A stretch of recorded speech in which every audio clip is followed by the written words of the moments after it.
The Kenya Kwanza regime is failing the test of being caring and compassionate. Paying taxes should never be a punishment, but a patriotic duty.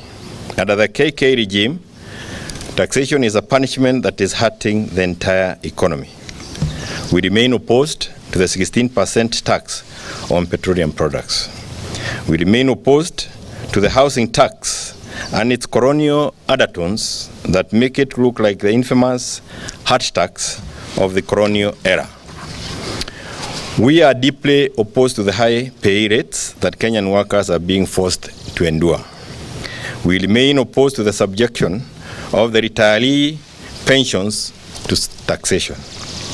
We also remain opposed deeply to the idea of subjecting farm produce to taxation. It is our position that forcing farmers to part with 5 shillings for every 100 shillings they make from their farm produce is unreasonable and cruel.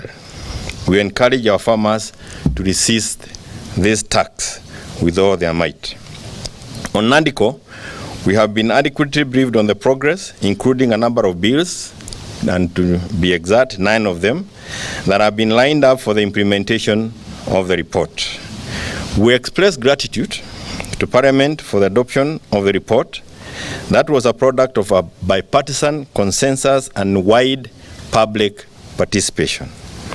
We retain the view that the report must be implemented as is. It is also our position that the processing of the NADICO report and the bills should be fast-tracked.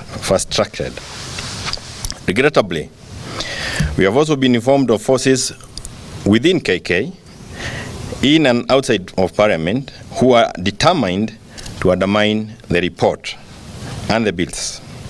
We notify those forces that should any efforts to undermine or tamper with the report succeed, there will be very heavy price to pay.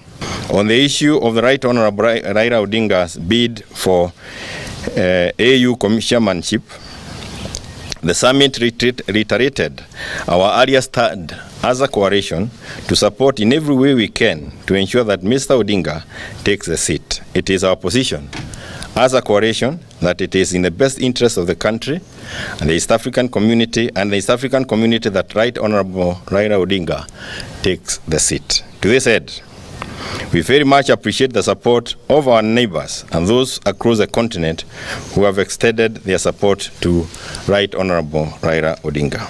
Just watch this piece. I need to talk to many leaders across the continent. Because you know that a candidate to be successful must get two-thirds physically, first round or second round. If you don't get two-thirds, then you're not elected. So I have to dialogue with virtually all leadership of the continent. Yeah. Thank you very much. Well done. Asante. Great.